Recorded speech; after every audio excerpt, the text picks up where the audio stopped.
The fluoride frenzy reaching a boiling point Tuesday. The Miami-Dade Board of County Commissioners has voted to remove fluoride from the county water system. Have you ever heard of a thing called fluoridation? Back in the 40s, they started doing this nonsense, putting this in the water, this fluoride. Do you realize that fluoridation is the most monstrously conceived and dangerous communist plot we have ever had to face? If you take more than what it's supposed to be brushing your teeth with, then you have to call 911. It's incredibly obvious, isn't it?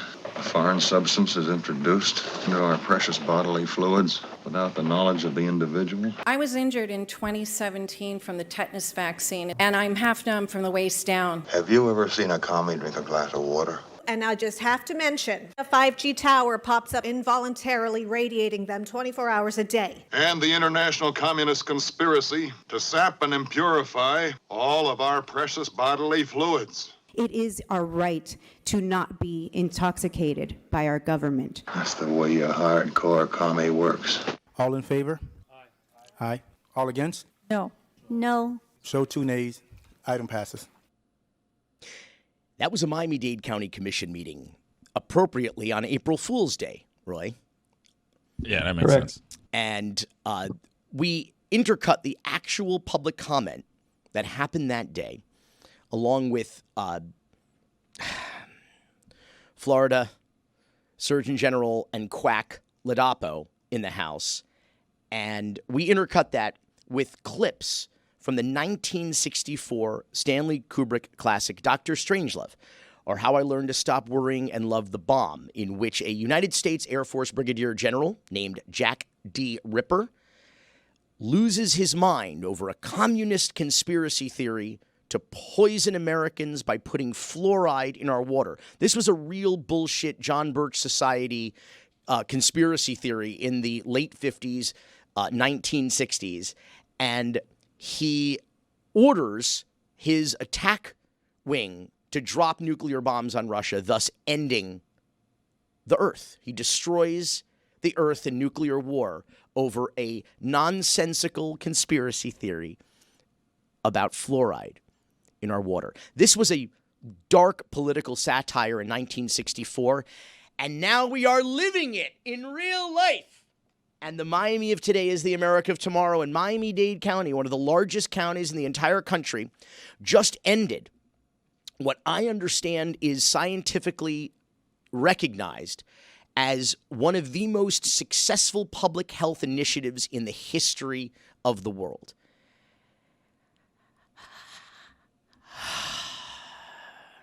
Not great. Not far from ideal. But don't take my word for it.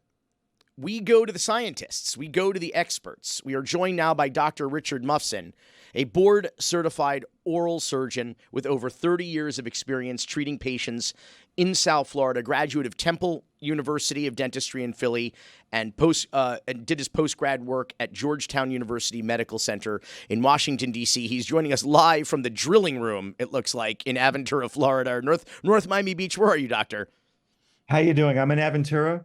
And greetings, and thank you for having me on. And I appreciate the good work that you've been doing over the years. So nice to be with you. Thank you. It's rare to hear somebody say that. Normally, I hear no one's listening. So, yeah, I don't even say that. So, doctor, perhaps I'm wrongheaded about this. Let's start at the beginning here. Why did we put this poison into our water supply in the first place? Well, historically, it was realized that, early 1900s, 1901, it was discovered that a certain city in Colorado Springs, people had brown, ugly teeth, but they also had no cavities. And it took them a few decades to realize there was a reason. It was the fluoride, which was much too high in the water in that city. But that set the stage for some research to be done in Grand Rapids, Michigan. There was a big study, 1945. So bottom line is, without getting too into it, it was discovered with time that a very small amount of fluoride added to the water supply, it occurs naturally, but a small addition to an optimal level helps prevent decay, cavities in children and adults, And it's been proven with decades of literature and valid research studies, as opposed to the crazy studies that people tend to bring up, these fringe studies that are not well performed and stuff like that. Some of the stuff you just heard was definitely a reflection of that movie. And this is the day and age we're living in of misinformation. We all know that. So they do cite studies in which fluoride can reduce the IQ levels of people with sustained or excessive exposure, that you grow a tail, maybe a third eye. I don't know what some of these things, but it's my understanding though that this is a bit of a straw man, because what they're talking about is excessive fluoride exposure, not what you're talking about, what is actually in the water, which is a tiny, tiny amount, right? Right. So I feel like when I hear some of these other studies, I feel like my IQ has dropped precipitously just hearing about these things. But the reality is, when people quote studies like that, if you take a close look, frequently those studies are either performed in foreign countries, Iran, China, India, not to denigrate those countries, but frequently the levels of fluoride are typically way too high, and the nature of the studies are flawed. So, but if someone looks at the decades of valid, solid scientific research, then I don't know why they need to point to these other wacky studies that demonstrate stuff that's just not true. And our Surgeon General, as you alluded to, Dr. Ladapo, he's free to gallivant around the state just purporting misinformation about this. And between him and RFK, it's threatening to ruin the healthcare of our country, much less our state. So it's really a tough time. I mean, anti-vaccine, let's bring back polio, let's bring back measles. Hey, let's get rid of fluoride. It's a really bad trend that we're in. Well, it seems to me that we could very easily just be taking healthcare advice from a guy who talks like this, maybe. Maybe he sounds like that because of too much fluoride. You don't know. Maybe it was. I think according to his family, he drank some can of paint when he was very young, and it affected him for the rest of his life, something like that. All of those animals he's hitting with his car and then throwing in the trunk to eat later, whatever the hell this guy's doing. But, Doctor, I think I read somewhere that in terms of the proof being in the pudding, or the proof being in the fluoride, that we have seen a reduction in areas as much as 25% fewer cavities in the areas in which, or the countries in which, there are these tiny bits of fluoride in the water supply. It's between 25 and 45% roughly. Wow. I mean, but it's also well known what happens if you take fluoride away. Like, look no further than Calgary, Canada, in which they're putting it back now because they realized that after they took it away, there was a 700% increase in hospital admissions, IV antibiotics, serious health problems. And one misconception is when you hear the word cavity, people think of a tiny little cavity in a tooth, but cavities become large cavities, which become abscesses, which turn into facial infections, which then can become hospital admissions and even death in a rare case. And especially the underserved population are more at risk when you take away fluoride. So Calgary is putting it back.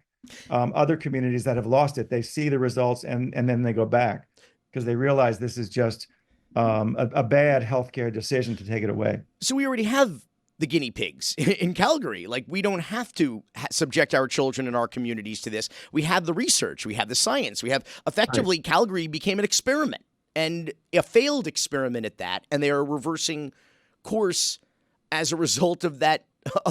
Again, this isn't just data. This is public health. This is the health and safety. And we live in a country, I'm going to get on my Billy pulpit.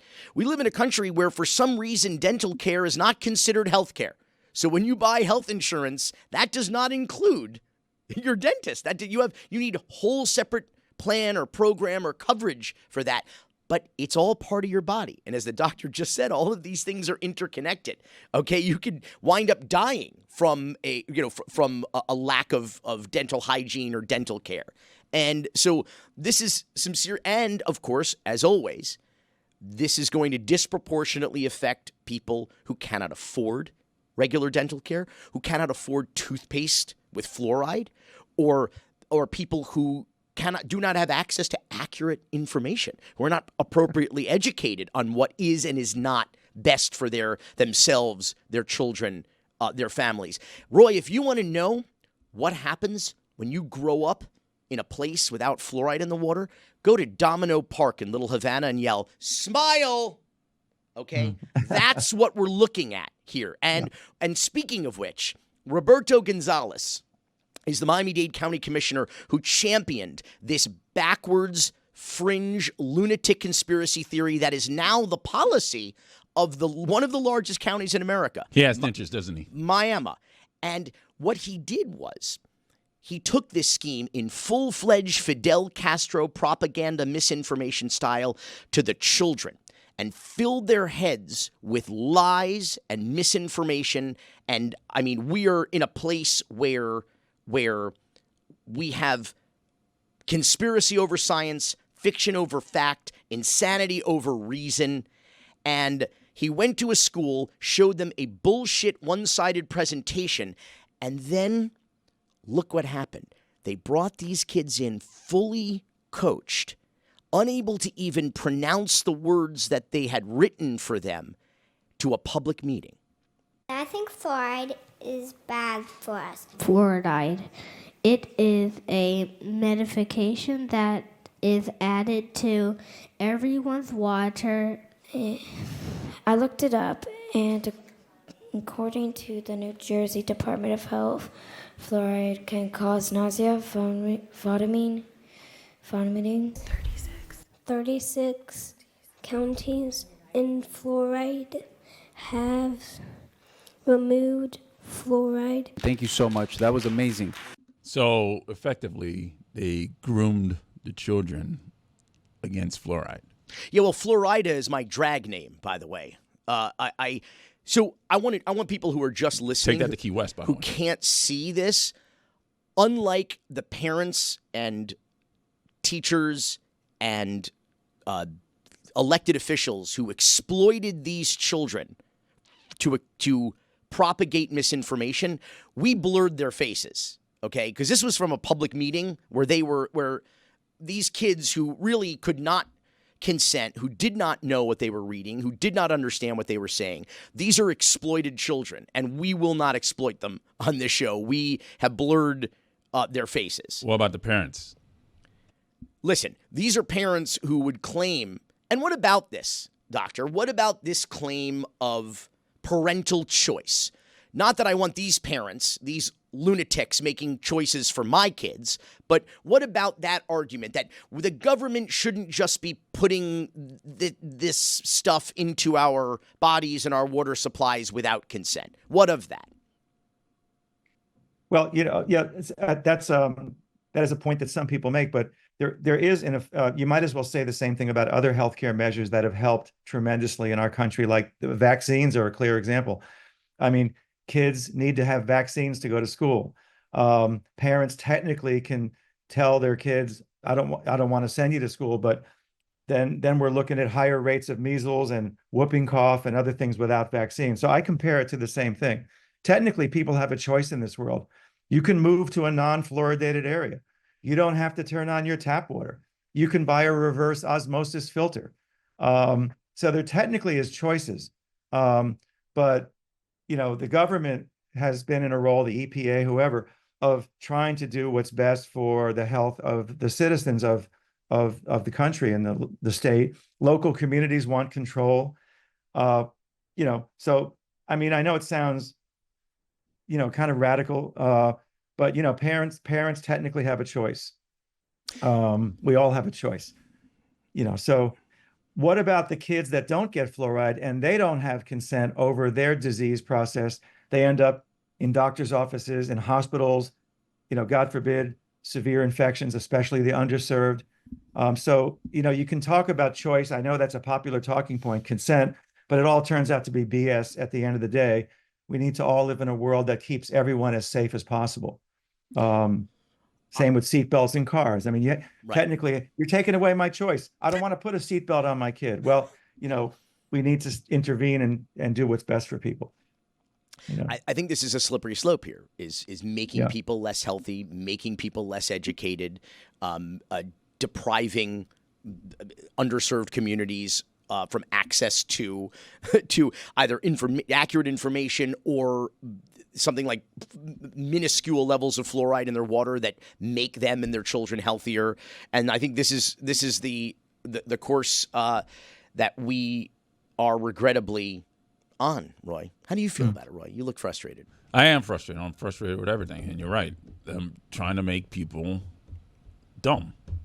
And if you make a person dumb, they're going to make the wrong decisions, your choice of elected officials. Exactly. Yep. That's right. Yeah. Yes, and in Miami, of course, we don't recycle our trash. We re-elect it. Dr. Richard Mufson. I'm sorry, he's raising his hand. I got to respect that. Yeah, like a kid in school. I wanted to bring you up to speed with one more quick thing, was that in all fairness to the process, Miami-Dade County, the mayor, Danielle Levine Cava, decided, she gets a few days more to decide, actually till this Friday, whether she wants to veto the commission's vote. And she did call a special meeting of experts 2 days ago. I'm not an expert, but I mean, serious healthcare professionals, physicians, dentists. She invited about 15 or 20 of us to be in a room, and we had a town hall roundtable discussion. The media was there, and the room was filled with serious medical professionals who, in no uncertain terms, spoke strongly about the need to keep fluoride. So she will likely, I believe, veto the recent commission vote, and then they get a chance to override that vote. I think it's at the early May they have a meeting. So it's not done yet in Miami-Dade, but it's not looking wonderful, but it's looking more positive than just like we lost. So I just thought I'd bring you up to date on that. It was an interesting as heck meeting, some real strong, and Roberto Gonzalez came in late and he said, how come I wasn't invited to this meeting? Well, there's a good reason, like you said, not the swiftest of guys in terms of his information, no question. That's the nicest thing anyone's ever said about him, Doctor. Right.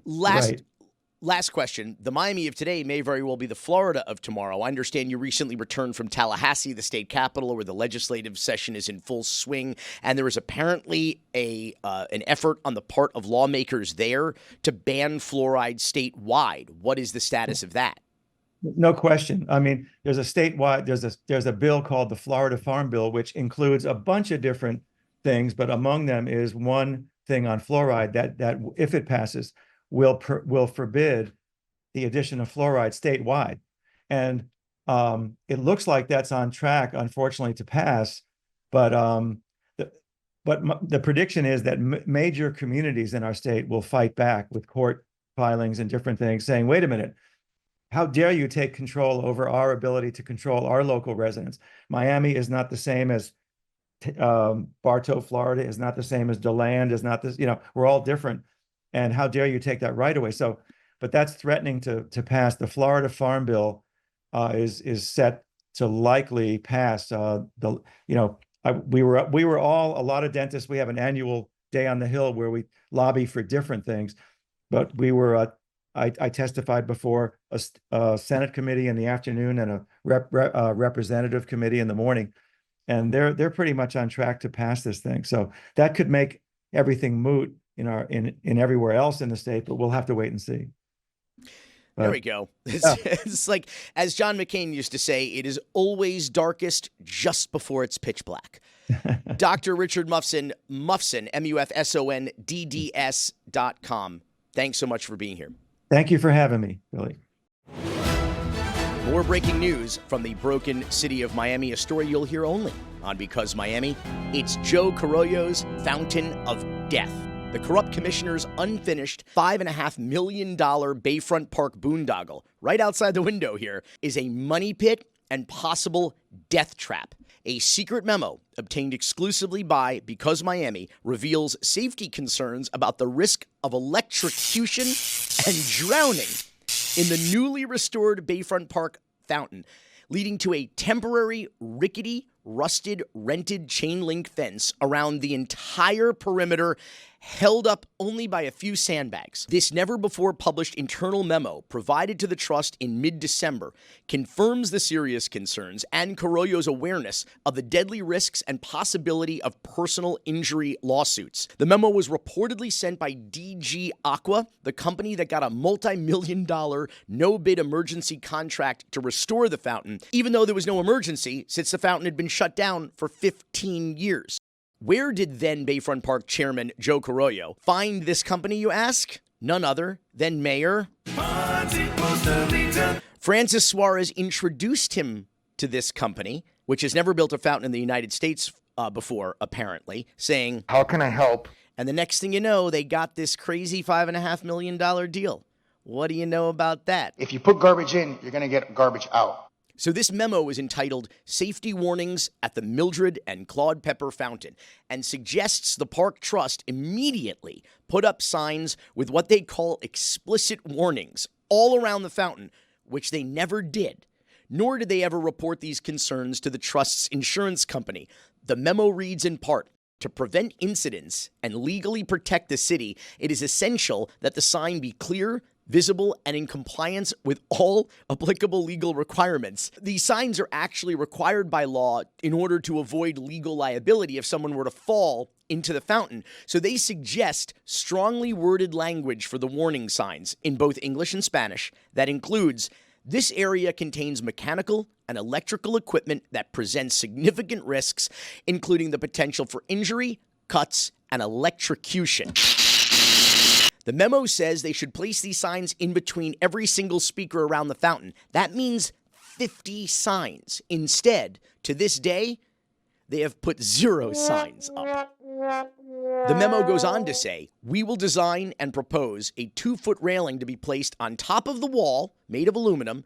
This was suggested by Mr. Joe Carollo during his visit to the fountain this week." This statement not only confirms that Joe Carollo knew about these life safety and liability issues, but also presents another major problem. That was part of the original design that the trust believed was included in the bid. It was in all the early renderings. It was supposed to provide both safety and be a seamless and organic part of the design. There were a couple versions proposed involving metal slats coming up out of the edge of the fountain bowl with metal rope fencing between them, but they never bothered to build them. Why? Maybe because the metal was too expensive and they were looking to cut costs and maximize profits, or perhaps Joe Carollo, all sources say, was in such a rush to get the fountain done for the New Year's Eve party so he could show it off that he gave the company an extra $500,000 bonus for making that deadline. We had promised the residents of Miami that we will going to do this for them for this New Year's. And then the company could come back later, as they did, and get even more money to build something they were supposed to build in the first place. So all they did was put up this crappy, old, rented, temporary fence that looks like it's falling over and you could easily huff, puff, and blow the thing right down. I'm told that fence has been up since construction last year, but was removed briefly for 2 political stunts. That New Year's Eve concert I told you about, and a February press conference. Get this, announcing the so-called grand reopening of the fountain. That's right, it gets even more screwed up. 2 months ago, on February 12th, the trust falsely claimed this incredible landmark is now restored for residents and tourists to enjoy its spectacular display of water, lights, and music. But it was all a lie. 1, 2, 3. There was even a ribbon cutting with Mayor Ponzi Postalita, Francis Suarez. Mr. Mayor, you're brilliant. You were super smart. Crooked Commission Chair Christine King, and, of course, disgraced former Bayfront Park Management Chairman Joe Carollo, who was actually served that night with yet another corruption lawsuit. Anyway, that ceremony was a total fraud. Despite the dog and pony show, the fountain still remains unfinished with no promised show or music or lights or water screen. Why? Because it's going to cost taxpayers another $50,000 to $100,000 per month. Sources say this was a pre-fucked fountain, because when the ironically named trust board voted on only the restoration, but not the maintenance or operation of the fountain, the company gave them a lower bid for the construction under the theory of give a man a razor sell him blades for life. It's like when you get like free software or download a free app, but then you need to subscribe monthly or you need to do in-app purchases. It's the same thing. They wanted to get this contract, a multi-year, multi-million-dollar contract. And sources tell me it's possible that only DG Aqua can operate and maintain the fountain. So they're the only ones who could actually potentially get this contract. Like I said, pre-fucked. Like Apple, you know how Apple makes their own screwdrivers and their own screws proprietary for every product, so you can't just take it anywhere for them to open up and repair it or tinker around with it?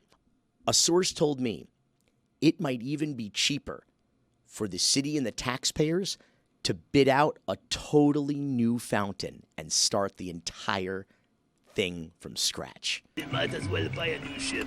It would be cheaper, I think, huh? It's the boondoggle that keeps on boondoggling. And it's now on its way to becoming the world's largest and most expensive homeless bidet. I just went by there today and discovered the fountain is completely empty, drained of water, and filled with workers crawling all over it. It turns out, now 2 months after the so-called grand reopening, they have to repaint the entire fountain because it's already showing signs of rust. Grand opening, grand closing. And that is why the Miami Mafia is undefeated. Coral Gables Mayor Vince Lago is what you get when Joe Carollo mixes Ozempic with HGH. So he's got muscles? Yeah, but also... But he's not fat. A lot of muscle came very quickly, and along with it, alleged anger management issues. So roid rage. Allegedly. Yeah, I mean, like we're talking about like stories of him throwing his jacket off and lunging at like the city manager kind of stories. Oh, that's not good. And as I said this episode, and I say probably every episode, in Miami we don't recycle our trash, we re-elect it. I have to say congratulations to Vince Lago, who was re-elected this week. You don't have to say that. As the Coral Gables mayor with 56% of the vote, with over 26% voter turnout, which, by the way, is more than double what it will be in the city of Miami for the elections this year. So that's at least impressive. That is civic engagement, right? 26% voter turnout? Somewhat. So I have to wish Vince Lago again. You don't have to do a hearty Magatov, and I look forward to attending more city commission meetings for public comment. In the meantime, enjoy the latest ditty from Andrew Streeter to celebrate Vince Mar-a-Lago's victory: Cocaine's. I run this meeting, not you, Mayor. Please, but I want to. No. I'm tired of you. Cesspool of corruption. It's a racist demagogue. I'm running this meeting, you're not. He's mentally unstable, completely unfit for his job. All his associates are shady, accused of multitudes of crimes, vindictive, underhanded sleazeball. Am I under investigation? Mayor Micropini loves his grifting and defamatory lies. Uncool Barbosa. Vince Lago, Vince Lago. He's like a roid-raging psycho. September 11th is not a national holiday. Vince Lago, Vince Lago. Anti-Semitic asshole. Why don't you just say Jew? He's out there driving around town, snapping pics of code violations. Trash somebody. To try and take opponents down. Billy Corben. Bastardo del Sonroso, Carollo 2.0, gets off abusing power and its political foes. Corruption and malfeasance are his MO. You know he's gotta go. Uncool Barbosa. Pay for play. Vince Lago, Vince Lago. He's like a roid-raging psycho. You're gonna listen. Vince Lago, Vince Lago. If you got $30-40 million, I'm willing to take it right now.